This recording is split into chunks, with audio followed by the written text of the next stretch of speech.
Welcome to this episode of the FYI show. On this episode, we will be discussing expensive wedding culture of today.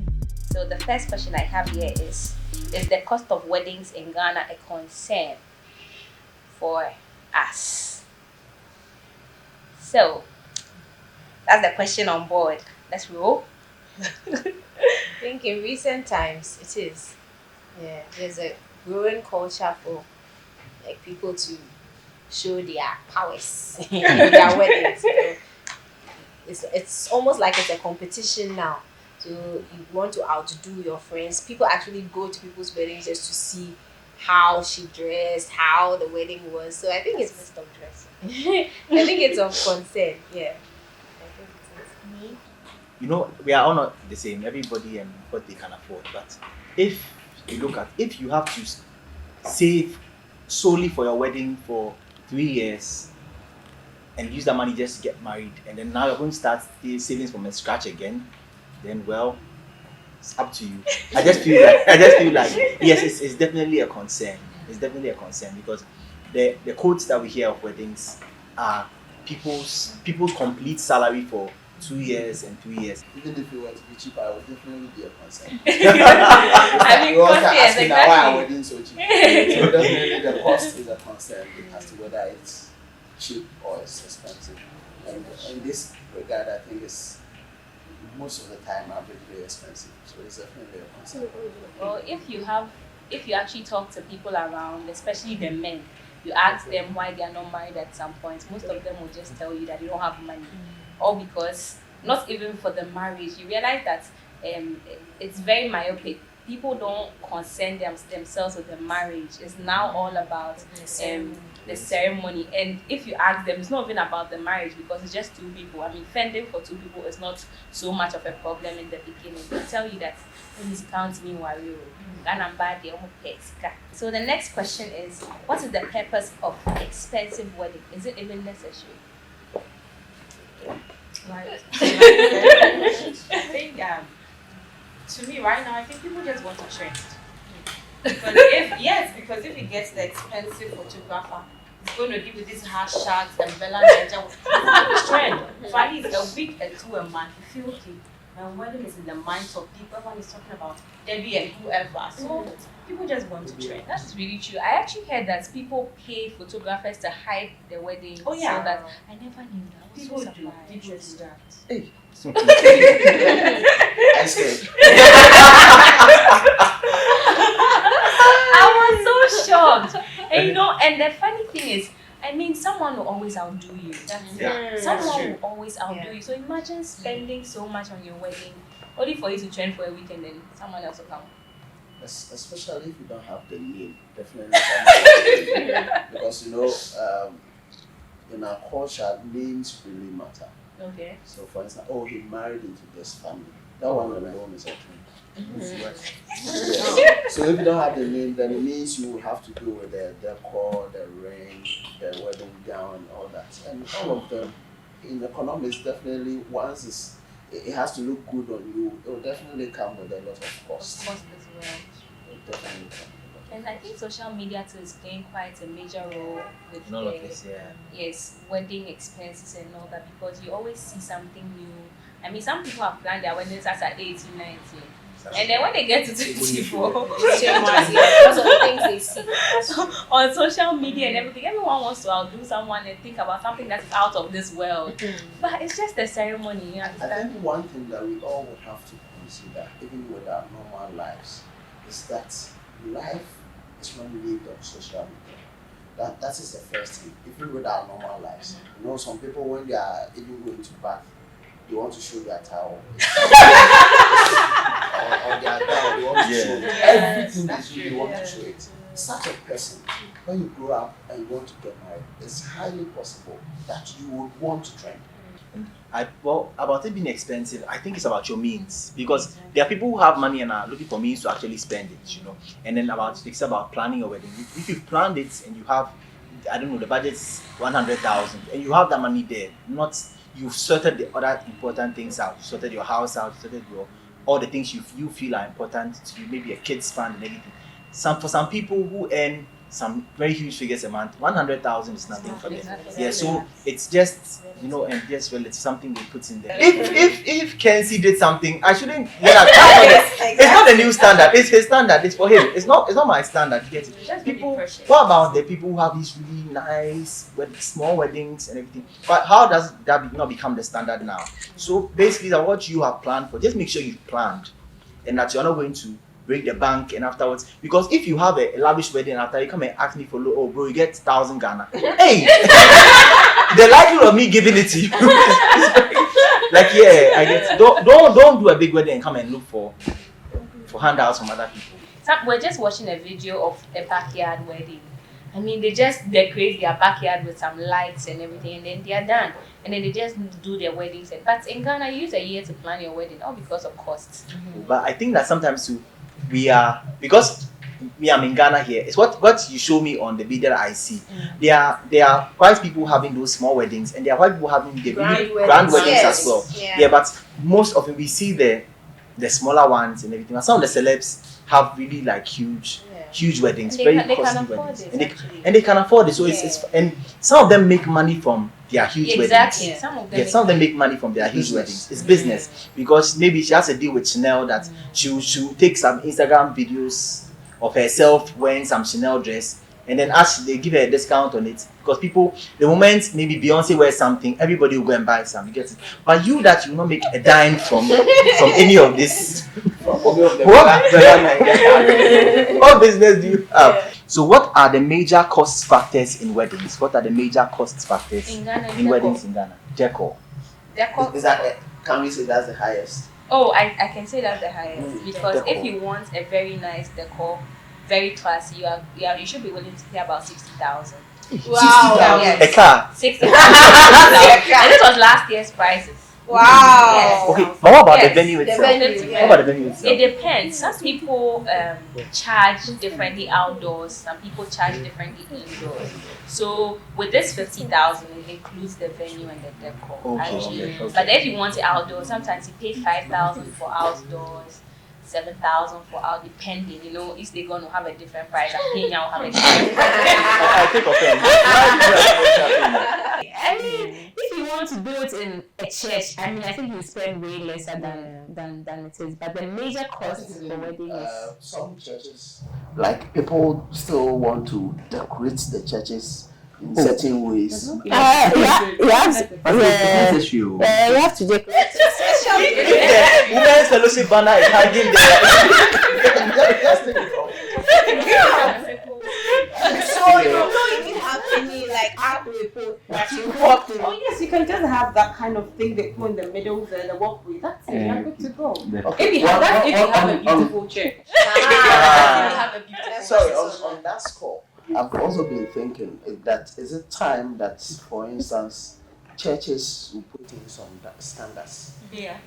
Just for it to, in a way, almost cut across for the rich and for the average. I know for my church we do that. Like for instance, how does it work? So for my church, I want to cite an example. For instance, in my church, you can't put tags and sellotapes and all that on the wall. So basically, it's more like you can't do too much of decoration. You can bring in a few things to stand, for flowers to hang on and all that, but you can't put tags and all that on the wall. So in my church, that's a policy. You can bring your glam chairs, but no decor. No decor. You can't decorate the building. Wow. Why? Because they feel people were just investing too much in money, that. and there was so I don't know. I think much somewhere last year, I think it's SEM. Yes, I saw 1,000 Ghana. Trying to help with It falls into what I'm saying, like policies to help reduce cost of weddings. Because to me, I think the average Ghanaian doesn't have that much to spend. Yeah. That's true. If you are a Christian, use it to help others. Yeah, we can't leave that out. We can't leave that out. Okay. And so we were putting something together. What about women, the makeup and hair? Aren't you spending too much on the You see, I don't think it's the women's fault. It's the makeup artist. If the person says that the makeup artist just turn the look at you. The makeup artist tells you if you do a market survey, maybe to you 500 cedis is a lot, but you do a market survey, you realize that everybody is charging 500 cedis. You have no choice but to pay it. Other than that, you do your own makeup. You have people that will charge less and give you a good job. Don't you have family members who are really good at makeup? We have family members That's who what are I'm makeup. Friends and We family just want the members. names. That's what I think. But do you think that that's what's also because photography is also going up on like the price of photography also. So is it that the market price is so high that everyone else wants to meet with that high price? Yes, because if you are too cheap, if you are rendering a service, yes, like hey, everybody's charging 1,000, you are charging 200. They will think that your own is correct. Okay. And I also think that individual personalities and priorities also come into place. You know, maybe you don't want to spend a lot of money as an individual on your wedding decor, but you would want to look good personally. So then you channel your money into trying to exactly do makeup and your hair to look good, so that years to come you look at the picture and you be like, oh, that day, I mean, I slayed. You understand? What about as well. rings? Rings. Oh, well, I think rings are quite important because, I mean, in the olden days, the reasons why the rings were quite expensive was in case you don't have anything and you have to sell your things. The property you can sell and get a lot of value from was the ring. Exactly. That was the whole idea of it. But now, I mean, people are really quite, I mean, when I see Instagram and I see some of the ring prices, I'm like, hey, I think I can buy land. Yeah. You're wearing the land on your finger. But personally, I'm not really psyched about expensive rings. I mean, just late last year, my house, we were robbed and they took my mother's wedding ring. So I'm just imagining if she had invested all her life into, they just come and pick it up free like that. So exactly. So I just feel like it doesn't have to be so exorbitant. It doesn't have to be like pure gold diamond stud. I mean, if your husband can afford it, then but if just within your budget, what can you buy? Just make sure that you're buying a ring that's Empire or something. Because if you buy maybe a 30,000 Ghana ring, and after you go and live in some tiny apartment, some area, I don't want to mention, you'll be robbed, and they'll steal the thing to come and steal the ring from them. So, but if your ring and your house should match, that the security of your house will match the costly ring you are wearing. So don't get it twisted. Okay, the thing is in level. Just bad. Just to fall in between what the two of you, the point that you all made. Like I think in the olden days, like you say, they buy it so that they can sell it later. I'm thinking during that time there were not many banks or investment firms. So that was a good excuse. But for now, you can buy a cool ring like she's saying, so that thieves will not come and steal it, regardless of where you live. Because people get robbed in East Legon. So you buy a cool one and rather invest. Is it possible to have your dream wedding without incurring so much cost? Why are you dreaming? We are in when I saw this question, I'm like, it's your dream wedding. I mean, dreams, you can fantasize so much about what you want. That's not reality. So that question, I would say no. But then I think that you can actually adjust your dream and still get a very classy wedding. And expectation is the root of all disappointment. So if you have like really high expectations, you may have a really nice wedding, but just because it didn't meet your expectations, you'll be disappointed. But if you like have a moderate wedding standard in your mind, and maybe you are able to exceed it, you'll be so overwhelmed and happy about what you're able to put out there, as compared to having these lofty dreams and the end reality hitting you and you realize that you have to have a budget wedding. And there's also once in a lifetime. Like the ladies will always say. That's the anthem for heavy spending. I personally think you can have a dream wedding and not incur cost. The only thing is that it's social media that helps us. Like it adjusts our dream. That's the thing, because I believe when you were little, someone asked you, what do you want to become? You said a doctor, and you work towards it, right? But right now, you have a dream, it's there. But it's social media that is twisting, telling, hey, can I have this makeup by this lady? So for a dream wedding, you can actually have it. It's up to you to be focused on what you want. Because for me, I have a dream wedding and I can have it. Looking at my ATM, I can have it. Looking at my ATM, I can have it. So you just have to block your mind. The next question is, What do you do when your partner wants a grand wedding but you don't? Straight away, what I would say is there has to be a compromise between the two of you. If you are here, she's here. Come to the middle. Yes. But he wants grand wedding. You don't have money to fund it. That's my question. Anyone, neither of them, but whoever wants the wedding, you should have your. But what I finances. You should have your finances to I fund think it. it's this. The wedding is for the two. So whatever the cost is, whatever. If maybe because it's a man who marries a woman, it shouldn't be divided like 50-50. But definitely help would have to come from the woman. So what I mean is, for instance, if you want a photographer who will charge 5,000, and I want a photographer who will charge 2,000. Let's look for someone who charge 3,000. Okay. You help me with 500, I also help you top up with 500. Okay. Either way, we are all happy. We go. I think the issue of grand wedding goes beyond cost. Because maybe it could be that the man has the money, he wants to have a very big wedding, invite everybody from work, from secondary school, university, where he went to do his masters. But the lady is she wants to have a small, she's shy, she wants an intimate small wedding. But I think that people shouldn't wait to have these conversations when they are ready to get married. But from the very, like as the relationship starts to develop, something you should be talking about. Like little by let's talk about What kind of wedding do you what like? kind of yes. And definitely by the time you like you have made your compromises and you come have to a met compromise. the middle point here. Yeah, that's true. And I think it shouldn't break the relationship, frankly. Because some of these things Do break it. they do break relationship. Well, then I want my wedding this way. That's what from childhood I've dreamt of. So I think give him or her genuine reasons and be convincing. That's Hey, it. I'm not dreaming. Oh yes. You can actually give him genuine reasons. This is what you want. Because you think that you don't want too many people, as he said. You think it's a sacred thing, so you prefer about 100 people. He wants like 2,000. And you should also ask him that, do we have everything? Are we renting? Are we building? So all these questions should come in play before you just conclude. This is what I want you to do. Okay. But then, does the man's dreams also matter?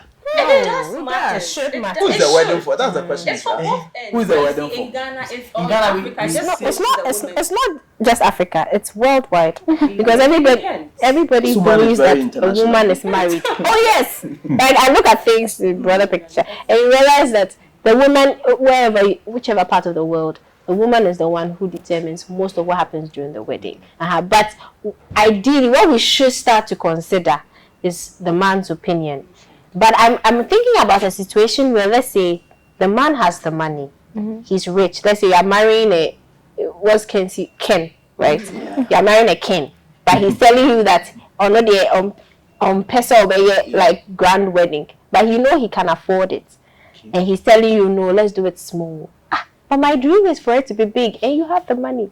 In such a situation, how do you go about this compromise? Because you know that the compromise is not that he can't do it; he just won't. Yes. So how do we go about that? But like she said, it's not always about finances. Sometimes it's just about decisions. You need to compromise on decisions. Yes, you want it. He can afford it, but he doesn't want it. So it still comes down to the compromise we're talking about. If you were looking at 1,000 people, he wanted 200 people. You come to like 500 some people. 500. Yeah, it would be a red flag if you can't compromise about the wedding and you think that in the marriage you can go smoothly. Because what happens about children, number of children, the schools, the children, there'll be bigger decisions to make along the way. So if you can't compromise at the altar, then it's trouble ahead of them. Funny thing, if like you're saying he's rich and he can look up after 50 people, 50 children. You ask for 50 children. I compromised during our wedding. So give Now we are me married, 50 children. 50 children. I can look after them. You were saying no, I can afford it. No problem. I can afford the children. Give me 50 children. What happens? So definitely there has to be a conversation. Let me chip in. Ken has the money, but you the lady, do you have the money? Exactly. Once he's not ready for it, Exactly. you don't have the money. Why are you pushing for it? Just understand, because you're saying, I want. One Ghana, you don't even have it. Sometimes let's just relax. It's true. You see, they have the money. Let's just relax. Once he says no, okay, go and pray about it and come back again. If he still says no, just let it go, because you don't have the money. That's my problem with the ladies. You want big things. You don't have money to do the big things, but yes, you want the big things. Like imagine, like if you are marrying someone who also earns the same salary as you are, like it's. I don't know. You mentioned about prayer, right? So is it unchristian to maybe spend 80,000 at your wedding when you know that there are poor people in your community? It's so unchristian. Your church. To me, it's so unchristian. I would rather prefer investing that money into their lives. Personally, because I can't imagine. I can't imagine. Poor people will always be. Yes. Like I can't imagine investing so much in my decor. I turn to my neighbor, he doesn't even have water. That's good. It doesn't make sense. Let's be real here. It doesn't make sense. I think that I don't agree with you entirely because if some people are there, they give to the poor every year. They still have enough money to fund their weddings. I think that it is your pocket. You have everything But and you can afford it. I mean, you cannot exhaust the poor. And the thing is that these poor and those who beg, they always do that. They are not hardworking. That's the thing. These people that puts them into a business. You can't let a poor man can't solve poverty on your own. Exactly. You look at how much you love, like the things that you want, and then you just spend on you just as much as you can afford. You understand? You give the poor when it comes to that, but it doesn't mean that you should sacrifice whatever you want. Exactly. Walks up to you and tells you that my child has a hole in heart. No, that's one. Like, let's use Ken as an example. This is someone who does a lot of charity. They are that is Ken. You, what do you do? No, not like you personally. Not like the person getting married. Type, but like the person. I'll go ahead and get married. I'll go ahead and get married. I can save a life. I'm not the only one who will save your life. The Ghanaian wedding actually is now expensive, and then now lots of ladies and then women want to get married, but because of it being expensive, guys are also being kind of difficult to get married. If you don't have money, it's like a problem now. I think wedding it certain penny for can you cut your coat according to your size. I think the if you think you can manage a small wedding, no problem. If you think you can manage a big wedding, no problem. I think wedding should be done when you feel like, and also what you are comfortable of doing. Don't look up to someone to do what the person has done. Do what your strength can do. But with me, I could contribute and then maybe have something small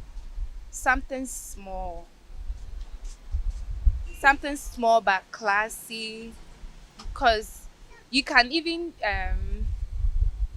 pay a lot and have a big wedding and it wouldn't last. Expensive wedding culture. I think it's somehow very bad because it puts a lot of pressure on the guys out there.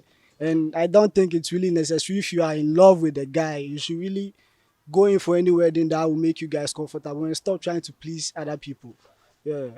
Oh, I frown on that. I just don't. I don't like it. If you want to get married, it's just between you and your husband and the family. So just understand each other, accept each other the way you see yourselves. Even engagement is marriage. You can even do the wedding during the engagement. Do your engagement, simple wedding. The pastor blesses it, and that's all. You are married. If you think that you can afford it, I love big weddings, personally. So if you think that you can afford it, fine. If you think you don't have that strength, please. The next question is, how do you deal with pressure from family to make the wedding so grand? Yes, your in-law to be are saying that I sell at Makola and I want all my Makola women to come on with their delay and everything. We are going to match all that. For instance, it's not coming from your pockets. But that's how they want it. And you also don't want it. How do you deal with it? Well, I think that first of all, your in-law would already know your finances before getting to that, at least an idea of your finances before getting to that. And if you get an in-law who decides that, okay, he knows, I'm a mechanic and your daughter is a hairdresser, and we are trying to like do a wedding, and you are telling me that you work in Makola or you sell and you want all your Makola people to come. And I mean, totally lazy mom. I mean, you know that I'm a mechanic, and you know that I might not have that much money to fund the wedding. Have a conversation with with the woman or whoever your in-law is, and explain that, okay, so this and this is the situation. So we cannot proceed according to, if you are willing to give us money, we'll accept it so that your people will come and we'll feed them. So that brings me to the next one. Let's not make it look too much financial. Okay. You understand? Like we're saying, okay, you have it, he also has it, but then it's not really about finances, about preferences. I don't want my wedding looking this way. I told my friend that, for example, if I'm getting married to my husband, I realized my mother's fashion sense is poor. I'll find a way and take the lace and get a designer to design it for her. So if you're about 30, you can, and there's money. I know that's a very good. You design for 30 people. It can be negative. Oh yeah, it can be negative. So you should know how to talk. Exactly. Yeah. Know how to communicate to whoever you're talking. So the whole thing is, you just meet them. There's a way of coming down to their level. If I know that can go tell one people, you see, get into their minds. So once she gets into their minds, just be like, hey, listen, they feel they're also part of it. So get to their level and you're good to go. Like you tell the mother's friends to bridesmaids. A lot of men cannot clearly spell out their financial situation because even from the dating stage they were fronting the whole thing from the dating stage. They were buying flowers and things, phones they couldn't afford from the start, trying to get the girl, and now the wedding day will be the final day where you have to put her on the actual final time. Yes. Because you created an impression that you were some wealthy guy. So now they've used that's to plan the wedding. And how do you now come around and come and say that, oh, I wasn't as rich as I appeared all along? That's your wrong. A lot of people actually are doing that. That's true. A lot of people are doing that. I think that's probably how come people go for loans for weddings, because they can't afford it from scratch and they'll be doing. You see, I think we're focusing on the wedding ceremony. We're looking at marriage. Before you accept someone's marriage proposal, there are so many things you need to understand about them. That what is your current financial state? I know that you've been buying phones and all of these things for me, but let's think about it. We're going to have children. How are we? So if he starts to always opt for the cheaper option, then you should know that your man is not necessarily as rich as you thought. You know they say love is blind. When you love the person, no, in this modern world, That answers us to the next question. Is it prudent to take a loan for a wedding? I honestly don't think so. Same. I don't think so. Is it prudent to take a prudent entering marriage with death? With debt. It's the same thing. It's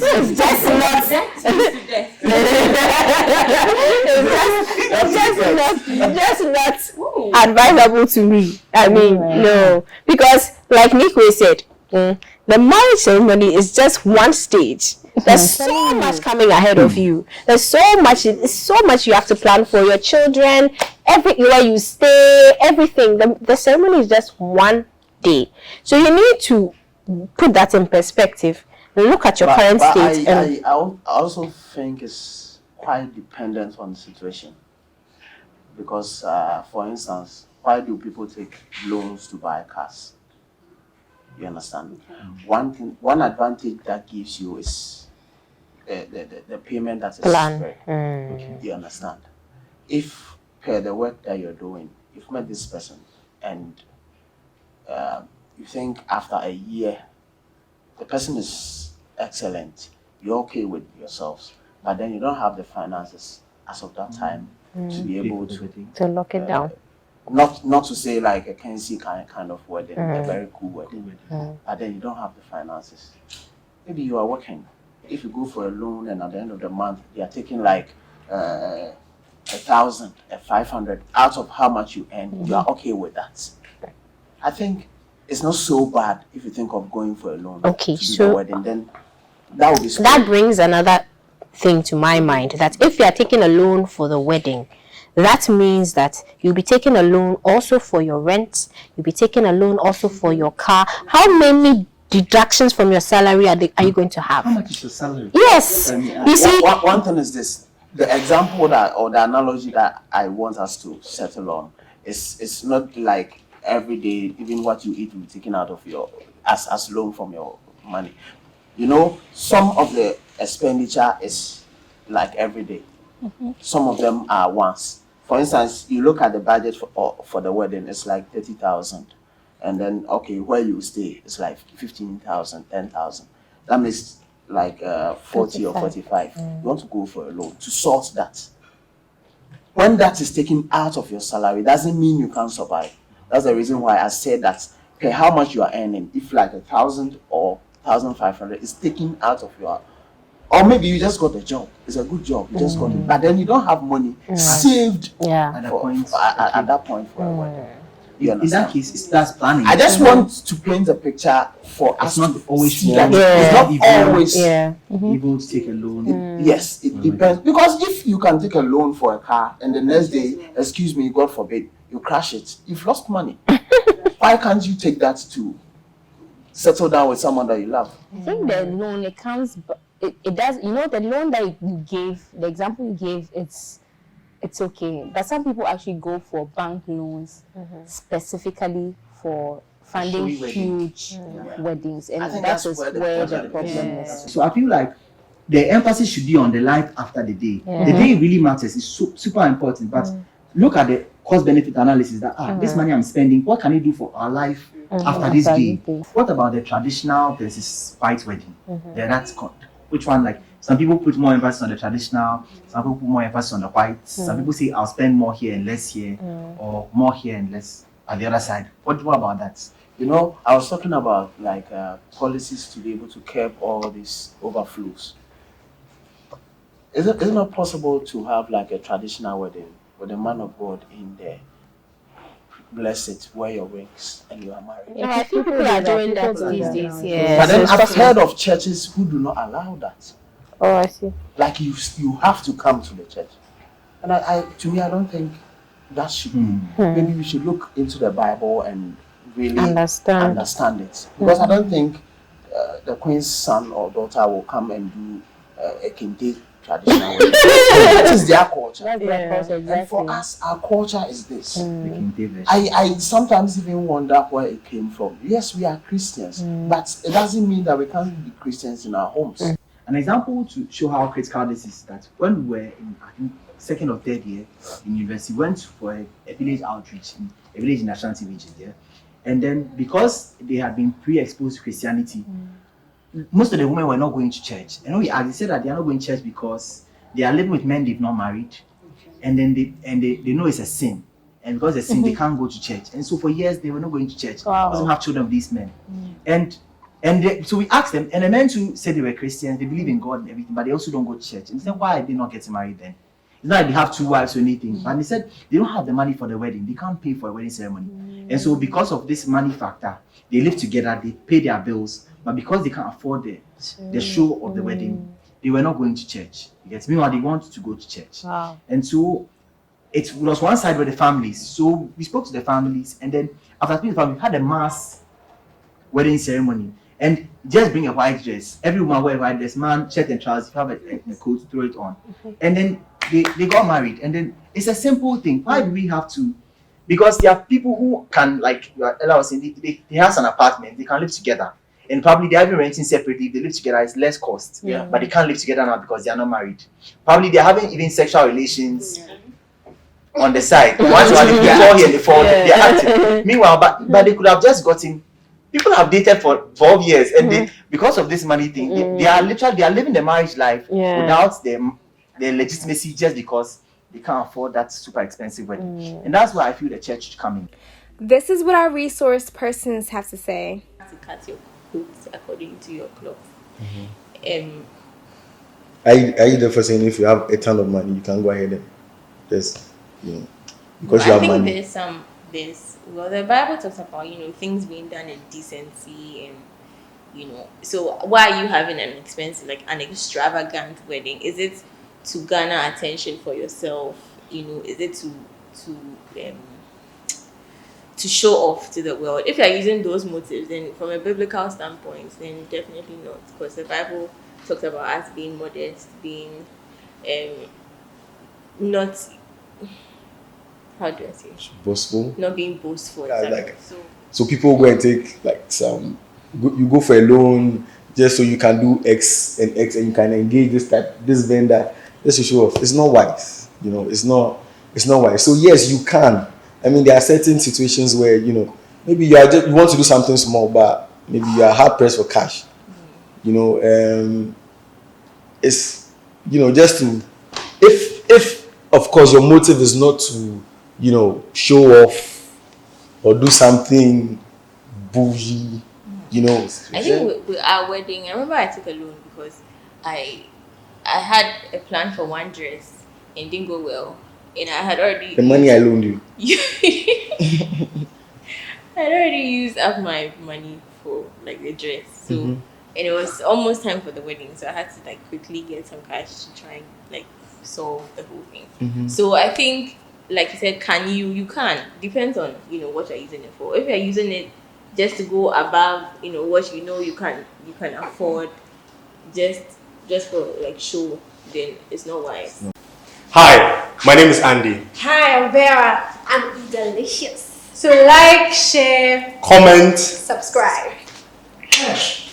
Yeah.